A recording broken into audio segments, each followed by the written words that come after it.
Assalamualaikum warahmatullahi wabarakatuh. Saya Yusuf Priyati, guru SMA Negeri 1 Nagreg. Kali ini akan memaparkan permasalahan keterlambatan masuk kelas peserta, yaitu peserta didik di kelas 10 MIPA 5 SMA Negeri 1 Nagreg. Dimulai dari deskripsi permasalahan. Hampir semua guru menemui kondisi banyak siswa yang sering terlambat sampai di sekolah atau terlambat masuk kelas. Meskipun peraturan dan tata tertib sekolah telah membuat mereka tentang siswa terlambat dan sanksinya, namun masih saja ada siswa yang melanggar peraturan tersebut. Terlambat sekolah merupakan hal yang sangat buruk bagi siswa, karena hal itu sangat berdampak pada kehidupan siswa di sekolah itu sendiri. Banyak dampak yang bisa ditimbulkan dari keterlambatan siswa, contohnya berhadapan dengan guru BP, kemudian terkena poin, terus paling tidak disukai adalah panggilan orang tua untuk datang ke sekolah. Hal yang terakhir inilah yang sangat memalukan bagi siswa yang bersangkutan. Betapa tidak mereka bisa dipastikan terancam dikeluarkan dari sekolah. Sekolah pasti mempunyai aturan-aturan yang disepakati antara siswa dan guru. Dan tujuan dari peraturan itu sendiri adalah untuk menertibkan siswa dan menjadikan siswa agar menjadi manusia yang benar-benar berdisiplin tinggi. Kemudian akar permasalahannya, yaitu satu, terlambat bangun. Siswa yang sering terlambat bangun cenderung terlambat untuk sampai di sekolah. Biasanya siswa yang sering terlambat bangun karena sering tidur larut malam atau bergadang sampai tengah malam. Yang kedua adalah masalah transportasi. Jarak antar rumah dan sekolah memungkinkan siswa untuk terlambat. Siswa yang tinggal jauh dari sekolah mengharuskan untuk mengendarai motor sendiri, naik ojek atau angkutan umum. Yang ketiga, tidak langsung masuk kelas. Ini adalah motif disengaja oleh siswa untuk datang terlambat ke sekolah. Siswa berangkat ke sekolah lebih awal namun tidak langsung menuju sekolah. Mereka memilih mampir di tempat lain seperti rumah teman, tempat keramaian, warung, dan tempat yang mereka inginkan. Kemudian alternatif solusi. Itu yang pertama adalah perhatian orang tua. Orang tua siswa harus memperhatikan kondisi jarak rumah dengan sekolah.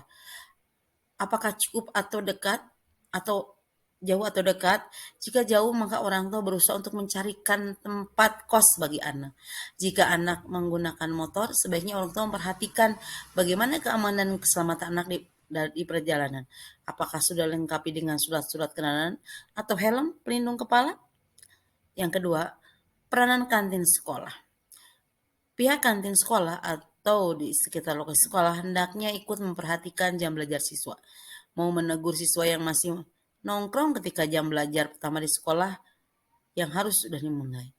Cara ini menunjukkan kerjasama antar pemilik kantin sekolah dengan pihak guru dalam menegakkan disiplin sekolah. Kemudian selanjutnya yang ketiga adalah kepedulian masyarakat sekitar. Anak sekolah yang tidak memilih untuk kos semestinya tidur di rumah orang tuanya. Belajar dan tidur pada waktunya di bawah pengawasan orang tua. Dengan demikian, anak yang berada selain di rumah pada malam hari perlu mendapat perhatian dari masyarakat sekitarnya. Orang yang mengetahui anak sekolah masih nongkrong di warung berkeliaran pada malam hari perlu memiliki keberanian moral untuk menegur anak bersangkutan. Dengan demikian akan mempersempit gerak anak untuk belajar di keluyuran. Untuk tidak belajar atau keluyuran. 4. Menegakkan disiplin sekolah. Guru piket hendaknya lebih disiplin menegakkan peraturan tentang siswa terlambat, mulai dari mendata siswa terlambat, memproses dan mengambil tindakan selanjutnya. Hal ini perlu mendapat dukungan penuh para wali kelas dan pimpinan sekolah. Perlu ketegasan dan keberanian memberikan sanksi atas pelanggaran disiplin kepada siswa yang sering terlambat. Hasil pemecahan masalah. Diperlukan suatu aturan tegas yang sertai dengan sanksi yang dapat membuat siswa menjadi disiplin yang nantinya akan berguna bagi ketertiban sekolah dan bagi siswa itu sendiri. Kebijakan dilaksanakan secara terpadu dengan melibatkan semua pihak yang terkait, yaitu siswa, guru pelajaran, guru piket, wali kelas, guru BP, dan kesiswaan. Teori behavior yaitu reinforcement positif adalah teori untuk merubah tingkah laku anak yang kurang baik untuk menjadi lebih baik dan disiplin. Dengan pengaplikasian teori behavior positif, siswa akhirnya tidak datang terlambat lagi dan semangat untuk dapat ke sekolah dan mengikuti pelajaran dengan seksama tanpa ada yang merasa terganggu dengan adanya siswa yang kurang disiplin dan datang terlambat di sekolah. Setelah diberikan treatment beberapa hari siswa, perilaku siswa bersangkutan mungkin cenderung mulai berubah. Indikasinya, dia mulai menyadari bahwa terlambat merupakan hal yang kurang baik dan tingkat disiplinnya pun rendah dan dapat mengganggu siswa yang lain.